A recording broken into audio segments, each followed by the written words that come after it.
on va parler de la divine proportion, hein. Bon, en tout cas ce qu'on a appelé la divine proportion à une certaine époque, à l'époque de Léonard de Vinci, Fibonacci, etc. Je vais essayer d'en parler en lien avec la méthode des puissances. Bon, comme ça permet de joindre l'utile à l'agréable. Alors, regardons, hein, on part de ce qu'on a appelé le nombre d'or, hein, voilà. Bon, vraiment, il y a eu beaucoup de louanges autour de cette histoire-là, et c'est vrai que c'est assez fascinant. Donc ce nombre d'or, c'est phi égale 1 plus racine de 5 sur 2. C'est la racine positive de x2 moins x moins 1, et c'est à peu près égal à 1,618. Partons de cette divine proportion, c'est-à-dire cette espèce de rectangle dans lequel on aimait construire les choses pour qu'elles soient jolies, selon un certain canon de la beauté.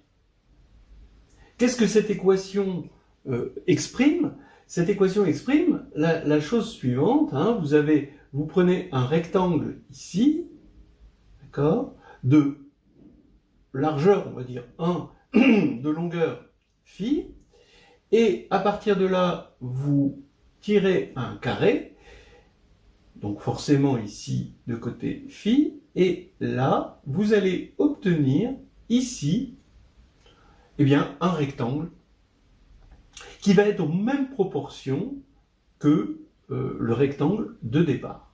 C'est ça qui est extraordinaire et qui est exprimé par cette équation, parce que quand on va faire phi sur 1, ça va être égal exactement à 1 plus phi, parce que maintenant le plus grand côté, évidemment, devient celui-ci, puisqu'on a ajouté quelque chose, sur phi. Et vous pouvez voir que ça correspond bien à l'annulation de ce polynôme. Voilà. Alors, peut-être, on va supposer que le côté divin de cette proportion pourrait venir de la chose suivante, que c'est un état limite, en quelque sorte. Regardons, on part d'un rectangle quelconque, d'accord, avec une longueur et une largeur, juste qu'on ne va pas prendre un rectangle totalement nul, totalement dégénéré, mais on prend voilà, un rectangle, et c'est le rectangle noir ici. Et on va construire une suite de rectangles. Alors comment? Ben, ici, à partir du côté, alors je ne dis pas petit côté ou grand côté, hein, d'accord? Je vais dire là, dans un premier temps, du côté droit, eh bien, je vais tirer un carré, là, ici, puis ensuite, ben, je tourne de 90 degrés, ici, je vais tirer un carré, puis je tourne encore de 90 degrés, je vais tirer un carré, etc., etc. D'accord? Donc on fait une espèce de spirale, hein, on construit ces carrés en spirale, et je veux voir la limite de ce rectangle. Alors la limite de ce rectangle, malheureusement, on ne la verra pas. Pourquoi? Parce que il va être infini. Donc ça, étant donné que la limite est infinie, on ne peut pas parler de rectangle. Tout ce qu'on peut dire, c'est qu'on va normaliser ces rectangles. Alors comment normaliser ces rectangles? Normaliser, c'est-à-dire que un rectangle, le rectangle ici comme ceci, on va regarder son image par une similitude, d'accord, pour le rendre toujours visible, de sorte à ce que la diagonale soit égale à 1, de longueur 1. Voilà. Donc vous allez avoir une suite de rectangles qui là va être bien définie, hein, où vous allez ici faire en sorte que les rectangles partent ici, d'ici, et vous allez avoir cette suite de rectangles qui correspond à l'image de la suite de rectangles. Alors on envoie d'abord ce point, ensuite ce point, etc., là-dessus, pour obtenir un rectangle ici, et par une similitude, de sorte à ce que la diagonale fasse voilà. Eh bien, cette loi de la divine proportion va nous dire que la suite de rectangles tend vers un rectangle d'or, c'est-à-dire le rectangle dont on était parti ici. Alors maintenant, on va voir le lien avec la méthode des puissances, mais dans un cadre particulier, dans celui-ci. Ensuite, on essaiera de faire une petite généralisation. On va faire le lien avec cette méthode des puissances. Regardez ce qui se passe. En fait, on voit que cette construction nous amène naturellement à un problème d'algèbre linéaire. Pourquoi? Donc là, j'ai rajouté les longueurs. Je pars d'une longueur x0, y0. Je pars d'un système de longueur-largeur du rectangle x0, y0. Puis ensuite, je vais appeler x1, y1 là. D'accord. Ensuite, vous voyez, x2 va être ici et y2 là. D'accord. Etc. Vous allez avoir x3 ici, y3 là, etc. Puis on tourne comme ça en spirale. Eh bien, ce qu'on a fait, c'est juste des additions. On est vraiment dans l'algèbre linéaire. Vous avez xn plus 1, yn plus 1 est égal à la matrice 0, 1, 1, 1, xn, yn, effectivement, puisque xn plus 1, ça va être égal à yn, d'accord? Et puis yn plus 1, ça va être xn plus yn, selon notre récurrence. C'est-à-dire que j'appelle A cette matrice-là. Vous aurez reconnu la matrice compagnon de x2 moins x moins 1, c'est-à-dire ce polynôme-là. Et je vais appeler un ce vecteur-là, de sorte à ce que un plus 1 est égal à un, d'accord? Et qu'est-ce qu'on fait, en fait, en passant de ce rectangle-là à un rectangle normalisé? On divise, on a un vecteur Vn, d'accord? On étudie un vecteur Vn qui est simplement un divisé par la norme quadratique de un pour avoir le xn carré plus yn carré égale 1. C'est bien exactement ce que l'on veut. Alors, donc on va étudier évidemment cette suite, d'accord? Et en fait, ça implique que un est égal à an u0. Alors faisons l'étude de A. Bon, son polynôme caractéristique, c'est x2 moins x moins 1, que vous ayez vu ou non que c'est la matrice compagnon de ce polynôme. Donc les valeurs propres, ça va être le fameux phi. Et quelle est l'autre valeur propre? Eh bien, ça va être phi prime. C'est l'autre racine, on appelle la conjuguée, telle que phi prime est égal à moins 1. D'accord? Donc ça veut dire que maintenant, comme phi c'est 1,6, ça va être, en valeur absolue, ça va être négatif déjà, et en valeur absolue, strictement plus petit que 1. Maintenant, quels sont les vecteurs propres? Alors ça aussi c'est important. Pour une matrice compagnon, c'est pas difficile les vecteurs propres.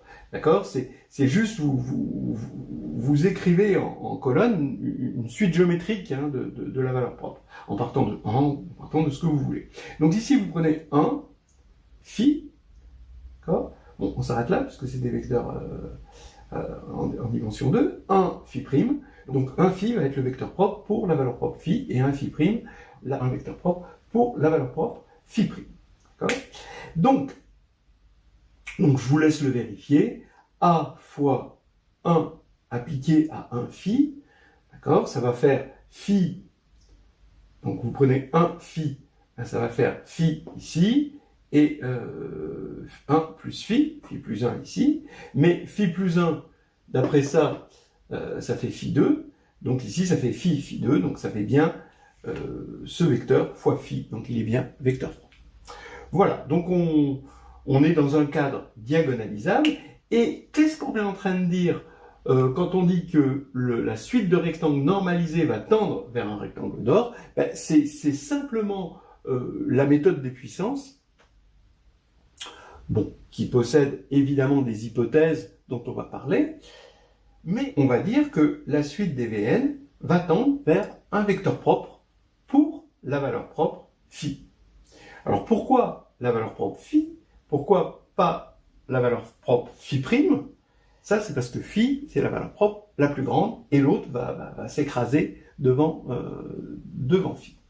Voilà. Alors maintenant, donc, on comprend un petit peu, non pas la preuve de ça, parce que ça repose sur la méthode des puissances, mais au moins le lien entre ce rectangle limite et la méthode des puissances. Voilà. Maintenant, on va parler un petit peu de la méthode des puissances. Bon, alors je vais vous présenter, c'est pas la méthode des puissances, mais disons c'est un avatar de la méthode des puissances. Ça peut être avec d'autres hypothèses, bon, on peut l'avoir sous pas mal de formes. Mais voilà, je vais partir de ces hypothèses-là. Pour la méthode des puissances, je travaille dans Mn de R, je vais partir d'une matrice réelle diagonalisable, avec sa plus grande valeur propre, je vais supposer que sa plus grande valeur propre en module, hein, a priori les valeurs propres, donc diagonalisable sur C, hein, ça peut être diagonalisable sur C, il n'y a pas de souci, mais sa plus grande valeur propre, j'exige qu'elle soit réelle, d'accord, forcément non nulle, parce que j'exige aussi qu'elle soit strictement supérieure en module, ici c'est en valeur absolue, au module des autres, d'accord, et les autres, je les ordonne comme ceci. Voilà, donc deux choses, hein, bon, bien sûr, diagonalisable, mais surtout, lambda 1, la plus grande, est réelle, et lambda 1 ici va être strictement plus grande en module que les autres. Donc c'est ce qui se passe pour la matrice A de tout à l'heure, on avait ses valeurs propres phi et phi'. D'accord, on verra après un autre exemple. Voilà. Alors, ici, je vais partir d'un vecteur U0 égal à la somme de i égale 1 à n de eta i, ei, mais je demande à ce que eta 1 soit différent de 0. Voilà. Donc, voilà, ça c'est encore dans les hypothèses. Alors maintenant, je vais construire, comme tout à l'heure, presque comme tout à l'heure, hein, une suite d'itérés normalisés. Tout à l'heure, ce que je faisais, c'était uk plus 1 égale a uk. Là, ça va pas être tout à fait pareil, mais ça revient au même. Je vous laisse vous convaincre que ça revient au même par linéarité. C'est-à-dire que ça m'évite de faire un calcul. En fait. Ici, je vais partir de U0, puis je vais construire V0, le normalisé de U0. U0 est non nul, puisque eta 1 déjà est différent de 0. Et donc ici, je vais avoir mon V0. Et après, je vais directement partir de V0 pour construire U1. D'accord ? U1, ce sera A V0. Puis, je construis V1 comme le normalisé de U1, etc., etc. Et j'affirme, bon, donc ça va être la même suite parce que l'on normalise UK ou que l'on normalise VK, ça va donner la même chose. Donc ici, je dis la chose suivante, que la suite V2K, attention, V2K, tend maintenant vers un vecteur propre pour, et normalisé a priori, hein, pour la valeur propre lambda 1. Donc, étant donné que c'est diagonalisable et que cette valeur propre-là est simple, vous avez une droite propre, donc ça veut dire que V de K, il peut tendre que vers deux vecteurs possibles, d'accord ? Parce que sur une droite, il y a deux vecteurs normalisés. Alors, maintenant, comment ça se montre ? Bon, c'est vraiment pas dur. Hein. Bon, regardez U1. Combien il vaut ? Ça va être A V0. Mais V0, c'est U0 sur la norme de U0. Donc, voilà. Hein, donc, U1 vaut ceci. J'ai juste mis en facteur lambda 1 pour une raison que vous allez voir tout à l'heure. D'accord ? Donc, mais si vous développez lambda 1, vous voyez juste, on utilise juste le fait que les EI sont les vecteurs propres, hein, pour les valeurs propres lambda i. Donc voilà U1. Maintenant, V1, V1, qu'est-ce que ça va être ? Ça va être ce vecteur-là normalisé, finalement. Donc ici, ça veut dire que ce vecteur-là, ben, on va le normaliser. Et ce scalaire, on le normalise aussi. Et quand on normalise le scalaire, ben, il va rester le signe, parce que là, c'est là où on se sert du fait que lambda 1 est réel. C'est quand on veut faire lambda 1 sur valeur absolue de lambda 1, ben, ça va donner le signe de lambda 1. Lambda 1 est non nul, je vous rappelle. Donc ici, voilà, on a ceci, et on voit que, toujours pareil, c'est bien défini, parce que on peut diviser toujours par ça, toujours par le fait que état 1 est différent de 0, donc ça c'est pas un vecteur nul, donc on peut toujours normaliser. Voilà. Alors maintenant, bah, je vous laisse vérifier la récurrence.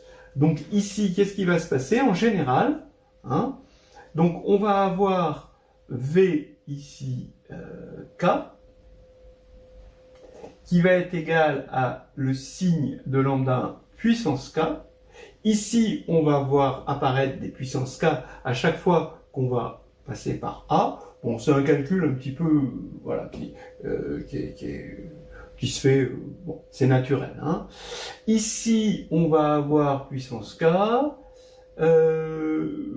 Oui, alors ici, on va avoir lambda I sur lambda 1 puissance K-1.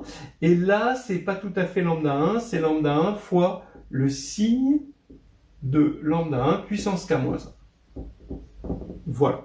Bon, c'est très direct, vous faites ça directement et vous obtenez, bon, c'est surtout VK qui est égal à ceci. Et maintenant, on voit pourquoi on s'intéresse à V2K. Là, vous voyez, on avait pris lambda 1 réel, donc le signe, voilà, c'est 1 ou moins 1. Donc, pour éliminer, pour qu'il y ait vraiment une convergence, il faut éliminer ce signe qui n'arrête pas d'alterner. Donc, on va mettre 2K, d'accord? Et maintenant, on se sert du fait qu'en module, ça tend vers 0, pour I strictement plus grand que 1, d'accord? Donc ça va être en module strictement inférieur à 1, après ça, et donc en prenant la puissance K, ça va tendre vers 0. Donc il va rester plus que, donc V de K va tendre vers, donc là, je vous rappelle que ça s'élimine à cause du 2K, et il va rester état 1, E1, d'accord? Parce que pour I égale 1, on va avoir 1 ici, donc état 1, E1, sur la norme de état 1, E1. Voilà. Donc c'est effectivement un vecteur propre. Il est non nul, attention, il faut le dire, pour la valeur propre lambda 1. Et il est normalisé.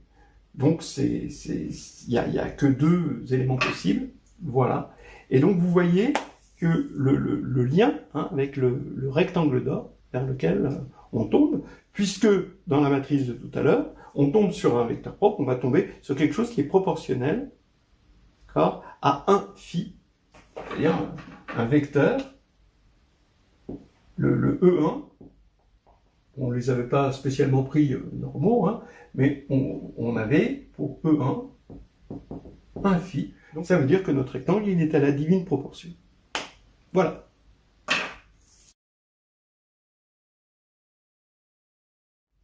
Alors, il reste quand même, si on veut vraiment être précis, à dire il peut y avoir des accidents.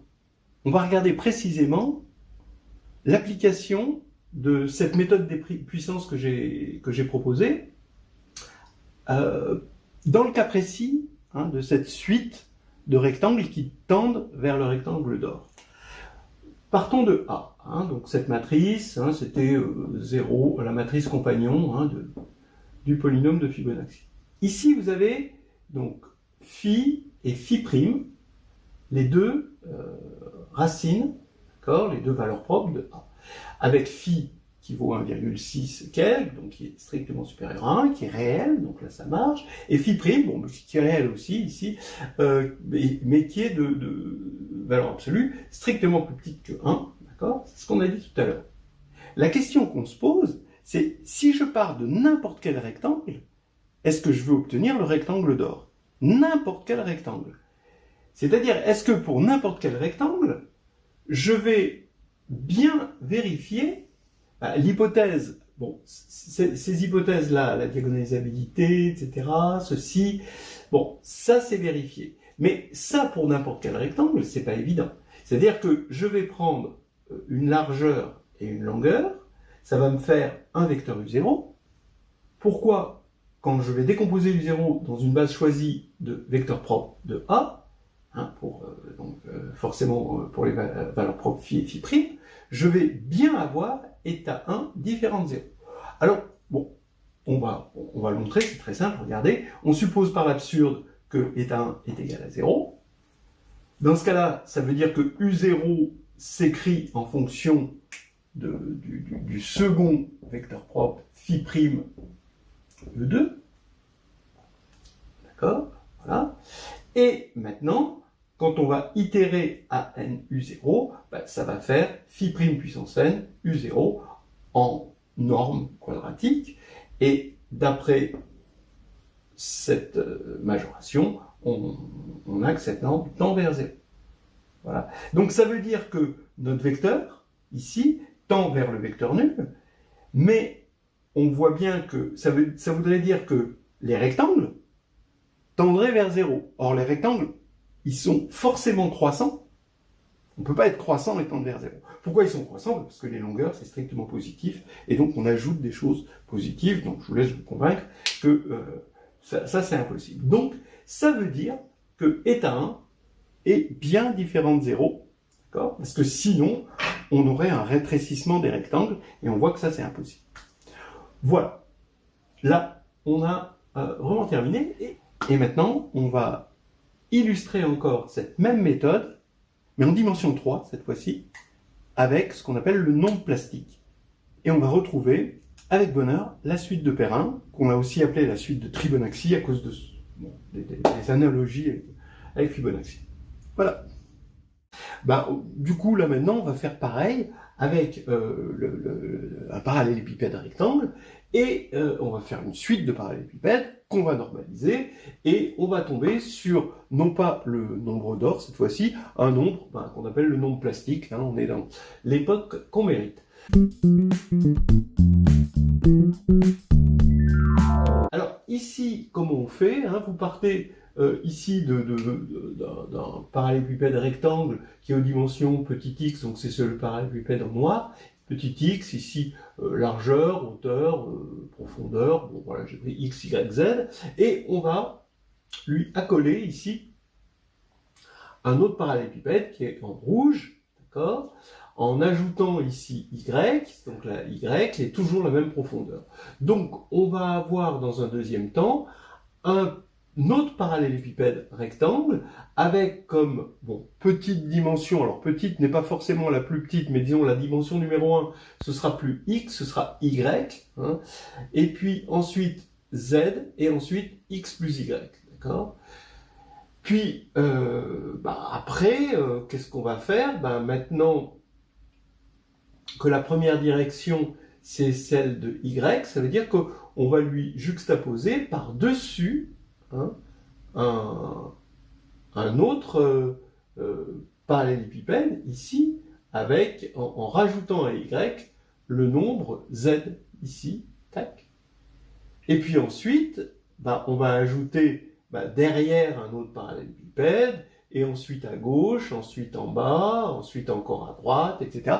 Et on va tourner, comme ceci, en spirale, mais cette fois-ci on est en dimension 3, et on va obtenir un parallélépipède, une suite de parallélépipèdes de plus en plus grands, qui tend bien sûr vers l'infini, parce que x, y et z sont positifs, et strictement, et donc on a besoin de normaliser. Donc on les normalise de sorte à ce que x2 plus y2 plus z2 égale 1, c'est-à-dire que la grande diagonale est de longueur 1.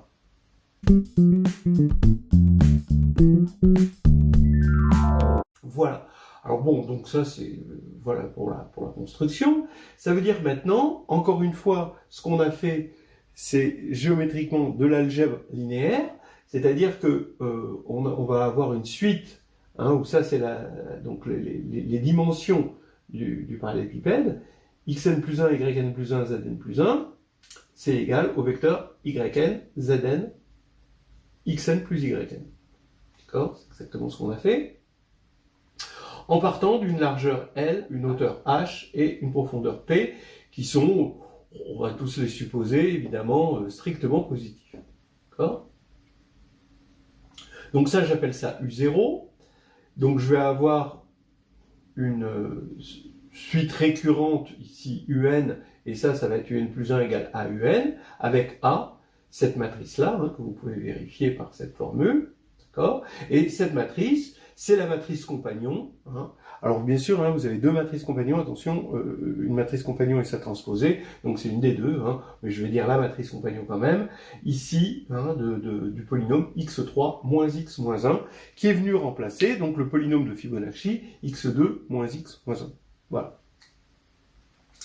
Donc vous avez cette formule-là, et la normalisation, ici, hein, ce qu'on fait ici, c'est normaliser l'un, de sorte à ce que xn carré plus yn carré plus zn carré soit égal à 1. Donc ici, c'est ce qu'on fait, hein, on fait ceci. En faisant ceci, eh bien, on remarque qu'on a un égale an u0, et vn, la normalisation, bien sûr, toujours de un. Donc il faut calculer a puissance n, donc il faut faire, évidemment, de la réduction. Et ça, c'est quelque chose qu'on a vu la dernière fois, donc dans la dernière vidéo sur la divine proportion et le nombre d'or. Eh bien, c'est que lambda est une valeur propre de A. Si et seulement si, bah oui, si et seulement si son polynôme caractéristique, ça c'est évident, et annule lambda. Donc, lambda 3 moins lambda moins 1 égale 0. Et si et seulement si, alors ça c'est peut-être nouveau pour certains, pour cette forme-là de la matrice compagnon, pas pour l'autre, hein, mais pour celle-ci, on a, pour chaque valeur propre de la matrice compagnon, un vecteur propre associé très facile. Vous partez de 1 et vous multipliez à chaque fois par lambda, et vous vérifiez ici, 1 lambda, lambda 2 va être vecteur propre de A, pour la valeur propre, bien sûr, lambda. D'accord? C'est-à-dire que quand vous allez appliquer A à ce vecteur, ça va vous donner lambda, lambda 2, et 1 plus lambda, d'après ça, qui est égal à lambda 3, d'après ceci. Voilà. Donc maintenant, il n'y a plus qu'à voir qu'on a un nombre plastique. C'est-à-dire que quand on avait le polynôme de Fibonacci, on avait deux racines, mais une se distinguait en étant réelle, plus grande que 1. D'accord ? Et l'autre est réelle quand même, mais de valeur absolue, hein, plus petite que 1. Et donc devenait négligeable, hein, dans ce genre de suite itérée. Donc c'est ce qu'on va regarder, on va étudier les racines de ce polynôme.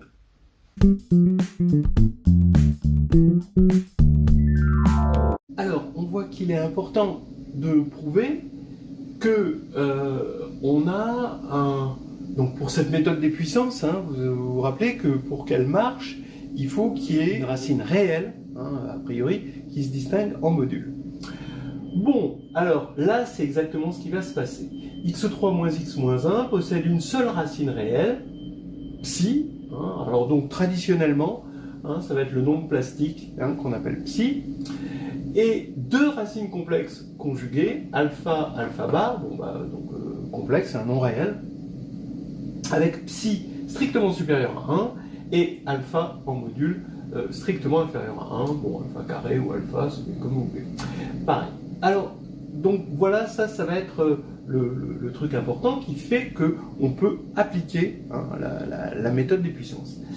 Alors, pour le montrer, je vais regarder, donc vous voyez ici, vous allez avoir, on étudie ce polynôme et ce polynôme dérivé, le polynôme dérivé, mais tant qu'à faire, c'est toujours amusant et instructif de regarder en général, hein, un polynôme de degré 3. Vous savez qu'un polynôme de degré 3, vous pouvez toujours vous ramener avec un changement de variable y égale x plus, je sais pas, plus bêta.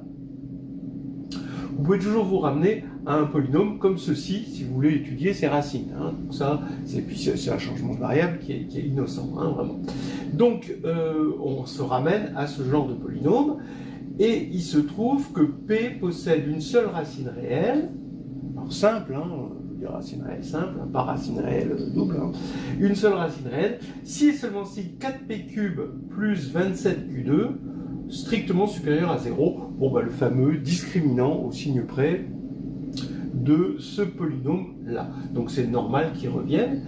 Alors, bon, je vais vous montrer la preuve parce que on peut y réfléchir, on peut réfléchir à la manière la plus agréable de prouver ça, parce qu'on se doute que c'est quand même pas très très agréable de prouver ça, mais il y a quand même une manière que je trouve étonnamment astucieuse, pas géniale, hein, mais quand même c'est une petite astuce qu'elle vient de mettre dans son couteau suisse. Regardez, donc quand vous allez étudier ce polynôme en moins l'infini, donc il vient de moins l'infini, il va vers plus l'infini, la seule manière qu'il ait 3 racines, d'accord, c'est que quand on va regarder ici, qui va passer forcément par le théorème des valeurs intermédiaires, par 0 quand il va atteindre son maximum, et qui repasse par 0 ici, quand il va atteindre son minimum.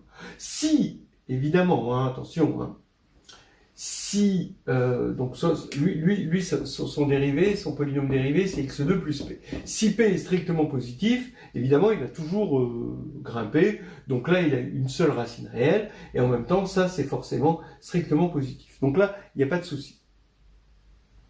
Maintenant, s'il a un maximum et un minimum, c'est-à-dire si p est négatif, bon là je vais même rajouter ici dans le premier cas p positif ou nul, hein, bon.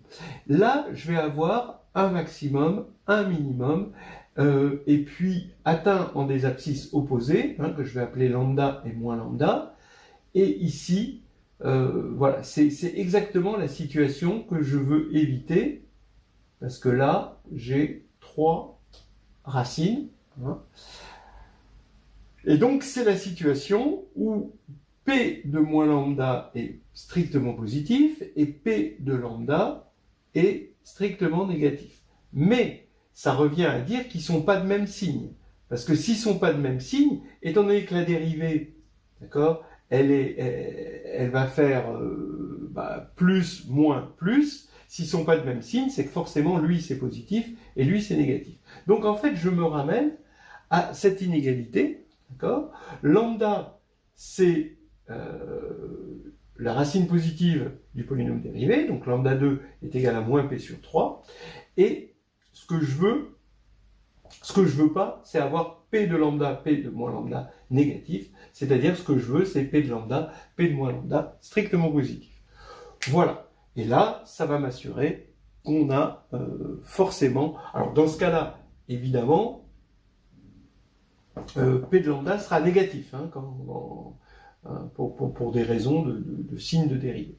Alors donc on veut ceci, regardez, hein, on fait le calcul, lambda 3 plus p lambda plus q, maintenant comme l'autre racine c'est moins lambda, moins lambda 3 moins p lambda plus q, et là je vois une différence de 2 carrés, d'accord, et donc ça fait q2 moins le carré de lambda facteur de lambda 2 plus p, d'accord, ici, donc ici ça fait lambda 2 facteur de lambda 2 plus p carré.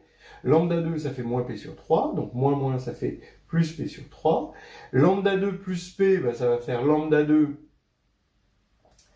Ça va faire moins p sur 3 plus p. Donc ça fait 2p, 2 tiers de p.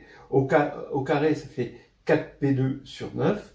Donc ça me fait ça. Et là, très facilement, j'ai 4p cube plus 27q2 sur 27. Donc je veux que ce soit strictement positif, donc j'ai bien ma condition.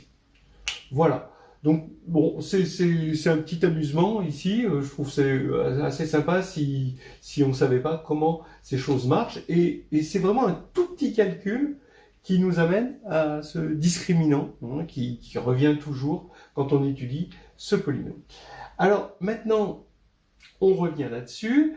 Oui, il va y avoir qu'une seule racine réelle, parce que quand on va regarder le discriminant ici, on va faire 4 fois moins 1 au cube, plus 27 fois moins 1 au carré, donc ça fait 27 moins 4, qui est forcément strictement positif, donc effectivement, il va y avoir qu'une seule racine. Alors maintenant, ben, on réalise aussi que 1 a pour image moins 1, d'accord? Parce que 1 ici a pour image moins 1, donc on est encore dans le négatif. Ici, on va avoir, d'accord, quelque chose comme ça, hein, d'accord, pour notre polynôme, avec nos deux racines, mais qui vont donner des images dont le produit est positif, mais qui sont toutes les deux dans le négatif. Et on se rend compte que 1 a pour image moins 1, et donc ça veut dire qu'on a forcément comme racine, par le théorème des valeurs intermédiaires, un psi strictement supérieur à 1. Voilà, donc psi est strictement supérieur à 1, et donc du coup, comme le produit des racines, alors attention, le produit des racines est égal à moins 1 fois moins 1, hein, il y a des changements de signes. Donc le produit des racines est égal à 1, donc ça fait que psi, les deux autres racines, quand on a un polynôme réel, sont forcément des racines complexes conjuguées, donc on va avoir alpha, alpha bar, donc psi alpha alpha bar est égal à 1, donc ça fait psi module de alpha carré est égal à 1, donc comme psi est strictement supérieur à 1, ça veut dire qu'on a bien ceci comme on voulait. Donc ça veut dire qu'on est dans une situation qu'on aime bien, avec non seulement une racine réelle qui se distingue, mais les autres racines qui sont aussi de modules strictement inférieurs à 1. On va voir les conséquences un peu plus tard. Mais en tout cas, qu'est-ce que ça va nous donner? Ça va nous donner, si on applique la méthode des puissances, comme on l'a vu avec un S, comme on l'a vu dans la vidéo précédente, hein, sur la divine proportion et la méthode des puissances, tout ça va dire que notre parallélépipède limite, dans la construction qu'on vient de faire, aller se retrouver aux proportions de 1, psi et psi 2. D'accord?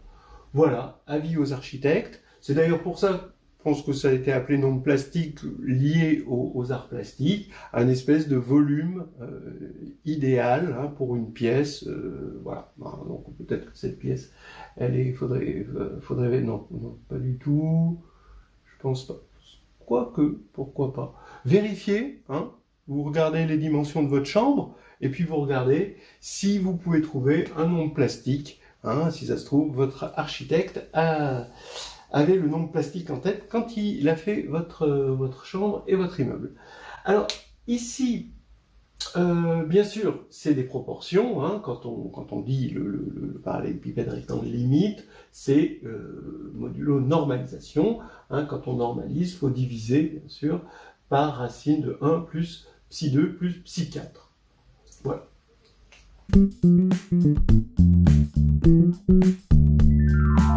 Alors maintenant, si on veut savoir un peu plus sur ce nombre plastique, évidemment, vous voyez que c'est un cousin du nombre d'or. Ils vont avoir beaucoup de points en commun. Alors, bien sûr, la méthode de Cardan, elle vous permet d'avoir une expression avec en termes de radicaux de psi. Évidemment, je vous rappelle qu'une équation de degré 3, elle se résout par radicaux, et on sait, on a des méthodes. Donc voilà, c'est pas très illuminant. Il vaut à peu près 1,3247. Ça va être assez important quand on va continuer. Il va avoir une caractérisation très particulière, ça va être le nombre tel que tata, et qui vérifie tata. Ça, c'est quelque chose quand même d'intéressant. Et donc dans la cousinade, donc son cousin le plus proche, c'est quand même le nombre d'or. Alors le nombre d'or qui lui a une expression comme la racine de 1 plus racine de 1 plus racine de, etc., etc. Eh bien, là, c'est pareil. Vous prenez la suite xn plus 1 égale racine cubique de 1 plus xn, avec un x0 positif, et ça va, en étudiant cette fonction, c'est pas difficile de voir qu'elle a un seul point fixe, et que ça va être le nombre plastique. et que c'est un point fixe attractif. Et donc, vous allez avoir psi égale racine cubique de 1 plus racine cubique de 1 plus, etc., etc. En revanche, je vous rappelle que le nombre d'or, c'est 1 plus 1 sur 1 plus 1 sur 1 plus, etc., etc. Vous n'allez pas avoir quelque chose d'aussi joli pour le nombre plastique. Évidemment, le nombre plastique va avoir une décomposition en fraction continue, mais elle va être loin d'être aussi jolie, ne serait-ce que par un théorème qui dit que quand qu'une fraction continue est périodique, donc il va y avoir les nombres qui apparaissent dans la fraction continue possèdent une certaine période, si et seulement si le nombre est quadratique. Or, psi n'est pas quadratique, il est solution d'un polynôme de degré 3, là, il est loin d'être quadratique.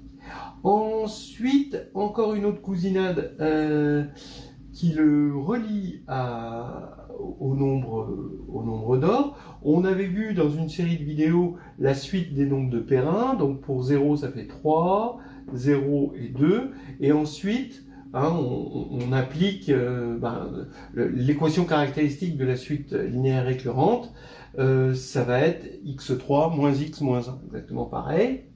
Donc ici, on ajoute 3 plus 0 pour donner 3, 0 plus 2 pour donner 2, 2 plus 3 ça fait 5, là ça fait 5, ensuite 7.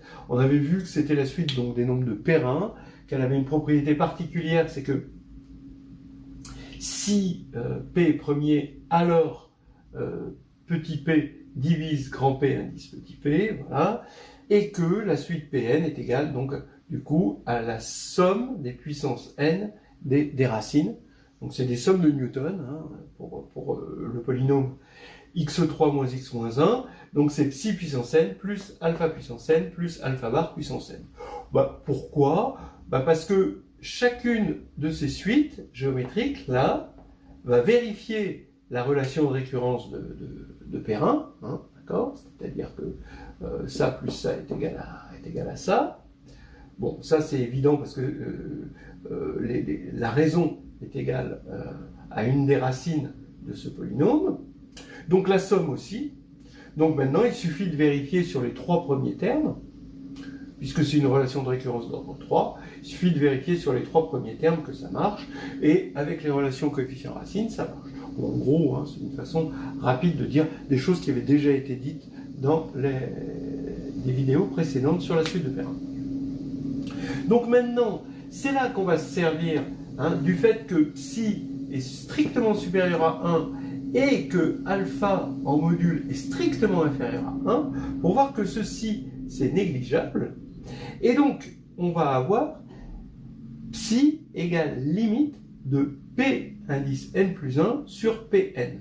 De la même manière que son cousin phi, le nombre d'or, était la limite de Fn plus 1 sur Fn, où Fn, c'était la suite de Fibonacci. Alors, vous allez me dire, oui, mais pour ce rapport-là, on n'a pas besoin que lui soit strictement inférieur à 1, on a juste besoin que psi soit le plus grand de tous en module. C'est ça qui permet de nous apporter ça. Alors oui, effectivement, mais regardez, maintenant on va regarder la propriété spécifique du nombre plastique et du nombre d'or, qui est liée au fait que ce sont des nombres strictement supérieurs à 1, dont les conjugués, parce que donc ça on va appeler ça les conjugués, les autres racines du polynôme dont il est issu, les conjugués sont de modules strictement inférieurs à 1. Regardez, eh bien, calculez psi, vous prenez cette approximation, puissance 10, d'accord, faites-le à la calculette, et vous allez tomber sur un nombre qui est presque entier. Voilà. Alors, regardez, vous mettez à la puissance 10, effectivement, à la puissance 10, à cause de ce phénomène, ça va tendre vers 0, ça va tendre vers 0, et donc ça va être, on va avoir une famille, une suite géométrique de presque entiers. c'est-à-dire un nombre qui ressemble beaucoup à des entiers. Donc, psi n est un presque entier. Alors, on avait d'autres presque entiers, effectivement. De la même manière, phi n, prenez une approximation de phi, d'accord, que va vous donner votre calculette, vous mettez à la puissance 10, 20, etc., et vous allez avoir des entiers, pratiquement des entiers, hein, des nombres presque entiers. Et donc, c'est des suites géométriques de nombres presque entiers. Alors, pourquoi? Pareil, parce que phi puissance n plus phi prime, donc l'autre racine du polynôme x2 moins x moins 1 puissance n, ça c'est un polynôme symétrique des racines, donc ça c'est un entier, puisqu'il va s'écrire en fonction des coefficients du polynôme x2 moins x moins 1 qui est unitaire, d'accord? Donc c'est important pour dire que c'est entier, sinon il faudrait diviser par le coefficient là, principal. Donc ici, vous allez avoir ça qui est entier, mais lui qui devient négligeable, donc phi n est presque entier. D'accord? Donc je sais pas comment, il faudrait un signe presque appartient presque à, d'accord, voilà. Bon, donc phi n, et puis aussi autre chose, tant qu'on y est, phi n sur racine de 5 est un presque entier. Oui, puisque f n, la suite de Fibonacci, d'accord, est égale à phi n sur racine de 5 moins phi prime n sur racine de 5. Hein. Donc, vous voyez facilement, hein, d'accord, puisque cette suite va vérifier la récurrence linéaire de Fibonacci, et les premiers termes, en n égale 0, ça va faire 1 moins 1, donc ça fait 0, comme la suite de Fibonacci, et le deuxième terme, ça va faire phi moins phi prime, donc ça c'est le discriminant qui est racine de 5, et donc ça va bien faire racine de 5 sur racine de 5, c'est-à-dire 1. Donc on a bien égalité, et du coup, comme ça devient négligeable, vous voyez que phi n sur racine de 5 est égal à presque à fn qui est un entier. Donc lui aussi est un presque entier. Alors, ça va nous amener à d'autres vidéos que je propose de faire, c'est-à-dire de présenter ce qu'on appelle les nombres de Piso.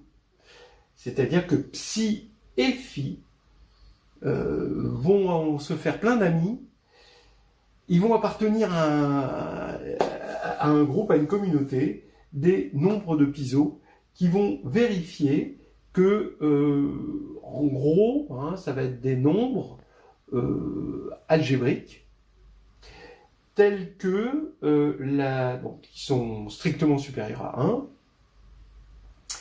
et tels qu'il existe une suite géométrique.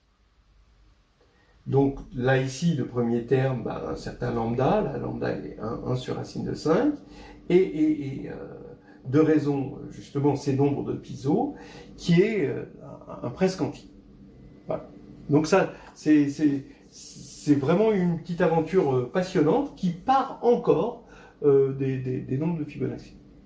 Et vous allez voir que le nombre plastique et le nombre de Fibonacci ont une caractéristique dans l'ensemble des nombres de Piso. Ça, c'est encore quelque chose de passionnant, mais on le verra plus tard.